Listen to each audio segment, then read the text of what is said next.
Bonjour et bienvenue dans la vidéo d'aujourd'hui, ici Mariam. Oh mon dieu. En fait je teste une nouvelle chose, je teste de mettre le téléphone sur la poussette pendant que je fais la promenade de mon bébé. Alors c'est la première fois, si c'est pas gagné c'est pas grave, mais j'ai décidé que ça allait marcher. Tout va bien ma chérie, tout va bien. Ok, ici Mariam qui partage comment vivre une vie plus nourrissante, plus énergisante et plus prospère. Alors à l'heure actuelle il y a un peu des bumps, je suis désolée si le cadrage n'est pas terrible, c'est juste parce que je vous avoue que c'est la première, il va falloir m'excuser pour la chose. Mais je pense que ça peut le faire si ça marche. Franchement, c'est cool. Oh mon dieu. Pour l'heure, ça ne marche pas du tout. Bon, alors, hop, hop, je pense que je vais devoir faire un ajustement. Je vais devoir reformater les pieds de la caméra. Bon, en tout cas, je voulais partager avec vous aujourd'hui 5 choses que je ne connaissais pas avant d'avoir mon bébé Anya qui est dans la poussette que je suis en train de pousser à l'heure actuelle pendant que je filme cette vidéo. Et les 5 choses sont importantes à mes yeux et font une réelle différence quand on les sait. Si aujourd'hui j'avais vraiment un conseil à donner, je dirais que quand on connaît ces choses, bah, ça change la vie. Alors hop, voilà. La première chose c'est que je... Oh. Ok, alors maintenant tu es de l'autre côté, Mariam, c'est génial. On va changer ça. Alors comment ça marche? Oh my god. Bon, est-ce qu'on va y arriver cette fois? Excusez-moi ma chérie, là je teste vraiment un truc, c'est... bon. La première chose c'est que les bébés en fait, ils ont très vite leur personnalité, enfin dès le départ en réalité. Et le truc c'est de savoir comment ils se comportent, quels sont leurs... un petit peu voilà, quelle est leur identité quelque part, quelles sont leurs préférences, leurs besoins, leurs souhaits, et voilà, qu'est-ce qui n'est pas dans leur make-up. Et une fois qu'on sait ça, bah, c'est beaucoup plus facile après. Par exemple, moi je sais qu'il y a des choses, un truc très typique, et qui n'est même pas d'ailleurs conseillé par les médecins en lien avec les bébés, c'est qu'elle aime dormir sur le ventre mais pas sur le dos. Du coup, au début je savais pas ça. Forcément il y a du training et une éducation et de l'expérience à avoir avant de comprendre. Mais quand je la fais pour qu'elle dorme, pour qu'elle fasse ses siestes et pour qu'elle dorme la nuit, eh bien c'est sur le ventre ou parfois sur le côté, mais sur le dos ça ne marche pas. Et si vous écoutez les experts, ils vous disent ben non, surtout pas, faites dormir les enfants sur le dos, mais pas autrement, ni sur le ventre, ni sur le côté, parce que c'est dangereux, etc. Du coup, quand vous connaissez votre enfant et vous savez qu'est-ce qu'il va faire et qu'est-ce qu'il est apte à faire et pas faire, et vous savez qu'en fait, il y a des choses, même si on vous dit que c'est dangereux, par rapport à qui vous êtes vous et qui votre enfant est, ça ne sera pas dangereux. Du coup, ça c'est une première chose qui est super importante. Les gens vous diront des choses, mais il y a des choses qui ne cadreront pas pour vous et qu'il faut savoir par vous-même grâce à l'expérience et grâce à la pratique et que seul vous, et l'intuition, et que seul vous pourrez comprendre et réaliser et qui ne marcheront pas forcément pour d'autres gens. Donc la première chose, c'est la personnalité de votre enfant à vous, qui est en lien avec la vôtre en fait. C'est tout à fait la progression de nous-mêmes, et c'est toujours les challenges auxquels on va faire face, c'est toujours des challenges qui nous font grandir à nous, qui sont nécessaires pour nous et qui ont un sens avec notre vie en fait. Ok, alors il y a plein d'exemples que je pourrais donner, mais je vais faire cette vidéo assez courte, donc je donne juste un exemple à vous de trouver après dans plein de choses, hein, par rapport à la manière de se nourrir. Moi par exemple, elle ne prend pas la tétine, donc c'est très rare, elle va la prendre avec son papa mais pas avec moi. Elle va vouloir moi le sein tout le temps, même si c'est juste pour le confort en fait. Et du coup je me suis rendu compte que ça me convient en fait. Si moi-même j'étais un bébé, je voudrais la même chose, donc ça ne me dérange pas, alors que d'autres personnes ça les dérangerait beaucoup. Chose numéro 2 que j'ai découverte et que je ne connaissais pas à propos des bébés, c'est que leur estomac est hyper fragile, enfin fragile dans le sens où le moindre truc que vous mangez, ça a un impact tout de suite sur votre enfant, et du coup ça vous oblige à faire attention. Alors moi je suis pas une personne qui est très portée sur les aliments dans le sens de la grosse cuisine avec plein de choses et plein. Du coup, moi je cuisine pas, pour être très honnête, ou très rarement.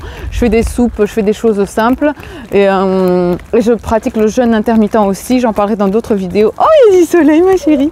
Ça fait du bien. Mais du coup, si on mange des choses qui sont épicées, si on mange des produits laitiers, si on mange des produits animaux, tout ça, ça a un impact. Et je me suis rendu compte que plus on mange des choses simples, et moins ils ont des reflux ou des régurgitations. Et ça a un réel impact en fait ce qu'on mange sur l'enfant. Et leur estomac, c'est quasi tout dans leur vie, parce qu'ils ont très facilement des maux d'estomac ou des gaz, des choses. Et en fait, il faut les aider. Sinon, ils ont beaucoup de difficultés à être bien s'ils ont un gaz, à être bien s'ils ont bu un lait qui suit un repas ou des repas qui ne sont pas les plus adaptés pour eux. Oui, c'est un peu des bases, oui. Hop. Et du coup, ça c'est super important de le savoir et de le prendre en compte parce qu'il y a des gens qui vous diront mais non, votre alimentation n'a aucun impact, mais en fait si. Voilà, et c'est pas que l'alimentation d'ailleurs, c'est le mode de vie, etc. Chose numéro 3, pardon. Chose numéro 3, c'est, justement c'est en lien aussi avec les gaz, etc. C'est les gaz qu'ils font, les gaz et les RAW, le nombre de gaz et de RAW par jour, et le bruit et l'odeur. J'avais aucune idée que c'était aussi terrible dans le sens où c'est fort en fait. C'est des gaz qui sont bruyants et qui ont une odeur très forte. Alors est-ce que c'est juste mon bébé? Mais je crois pas. Et je ne m'attendais pas à ce que ce soit un truc aussi phénoménal. Voilà, petit clin d'œil.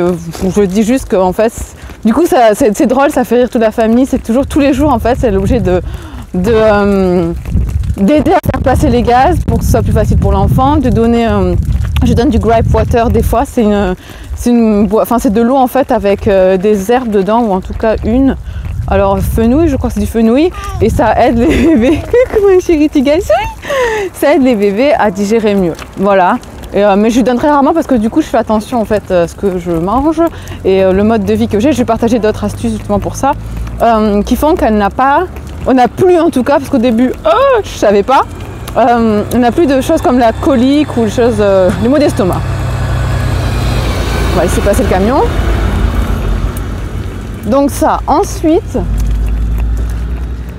donc voilà, c'est l'objet de toute la journée. Enfin voilà, toute la journée, on aide à faire passer les gaz. On a fait passer les RAW quand elle a mangé. C'est-à-dire que quand je la nourris, donc je l'allaite. Après, on fait passer un RAW. Il faut toujours qu'il fasse un RAW après l'allaitement. Genre vraiment, les gaz, c'est leur vie en fait. Manger, faire caca, avoir des gaz et dormir. Voilà, c'est pour ça. Et une autre chose. J'y arrive maintenant, c'est le divertissement. Point numéro 4, je ne savais pas... Oh oui, il y a le soleil dans les yeux. Oh ma chérie, oui, on change. Vite. Point numéro 4, je ne savais pas que les enfants, les bébés, même les bébés à cet âge-là, alors moi, elle a 8 semaines, hier, elle a 8 semaines, je ne savais pas qu'ils avaient autant besoin de divertissement. Ma chérie, oh je sais, de divertissement et de changement d'activité très vite en fait. Au bout de quelques minutes, ils s'ennuient, il faut changer, il faut trouver toujours autre chose et qui soit adapté à eux et qui font qu'ils n'en s'ennuient jamais. Parce qu'en fait, un bébé, le truc numéro 4, c'est qu'un bébé, ça s'ennuie si vous ne lui donnez pas des activités à faire. Et ça, j'avais aucune idée que c'était à ce point-là. Et du coup, ça demande d'être tout le temps créatif et tout le temps avoir de nouvelles idées et avoir plein d'énergie et être motivé soi-même pour participer à ces activités. Parce que du coup à cet âge-là, ça va pas être très sociable avec d'autres bébés. Enfin, j'ai pas testé, je vous dis, j'aimerais bien, mais je suis pas sûre. Ils n'ont pas encore trop le sens de l'interaction sociale suffisamment pour pouvoir faire des activités avec d'autres de leur âge. Du coup, l'interaction sociale, ça va être avec d'autres adultes, ça va être le regard, ça va être les sourires, ça va être les sons, les gestes, etc. Et encore, ils voient pas encore très bien, et donc du coup, c'est pas... Enfin voilà, interagir avec d'autres bébés, ça n'a pas encore de sens. Voilà pour le point numéro 4. Point numéro 5. Alors du coup, j'ai dit que je m'en rappelle. Mais oui, on arrive ma chérie, on arrive. Le point numéro 5, c'est que j'aurais envie de dire, qu'est-ce que je pensais? Ah oui, ouais, ça c'est un point super important. Je pensais pas qu'il y avait un training pour tout en fait. Du coup, je pensais que l'allaitement c'était naturel. Enfin, je pensais que tout était naturel, mais naturel, ça ne va pas dire que c'est inné dans le sens où on sait comment faire tout de suite. Je pensais que l'allaitement c'était quelque chose, on ne pouvait pas avoir de problème dedans parce que c'est instinctif et naturel, mais en fait non, j'ai dû apprendre que toutes les 2 ou 3 heures, eh bien il fallait, du coup, moi je tire le lait aussi et je le congèle. J'ai appris qu'il fallait faire ça pour constamment avoir une production suffisante pour l'enfant. En tout cas, c'est ce que je fais pour être sûre que je ne savais pas qu'il y avait un rythme à avoir avec les 2 seins. Enfin maintenant, je le savais, mais plus ou moins, mais pas aussi poussé que maintenant. Je ne savais pas que si on laissait la poitrine engorger trop longtemps, et ben, du coup, ça diminue la production de lait et ça a occasionné des problèmes potentiellement. Je ne savais pas non plus que le sommeil, ça avait besoin d'aide pour dormir. Moi je pensais qu'un bébé ça dormait tout le temps dès que ça veut ou quand ça veut ou que ça savait, mais en fait non. Toutes ces choses-là je ne savais pas, donc il faut un entraînement pour chaque chose en fait, dormir, manger, l'héros, le gaz, le jeu, tout. Un entraînement dans le sens éducation, et ça c'est quelque chose que je ne savais pas et qui est super important de savoir. Donc voilà pour ça. Du coup j'ai passé mes 5 points et je pense qu'aujourd'hui voilà, si j'avais si c'était à refaire entre guillemets, je sais 5 choses là, j'y travaillerais mais beaucoup plus qu'avant, parce qu'avant je ne savais pas, même si on me disait. Du coup d'avoir l'expérience aujourd'hui ça me permet d'être beaucoup plus au top, même si on n'est peut-être jamais vraiment expert dans ces domaines-là. Voilà, bon, si vous avez un bébé, vous allez en avoir un. Je vous dis toutes mes félicitations, bon courage, et c'est fun. C'est aussi beaucoup de travail, mais on grandit et on apprend énormément sur nous-mêmes. Et comme je vous dis, c'est une progression de nous-mêmes. Et j'en parlerai dans une autre vidéo. Allez, au revoir, ciao.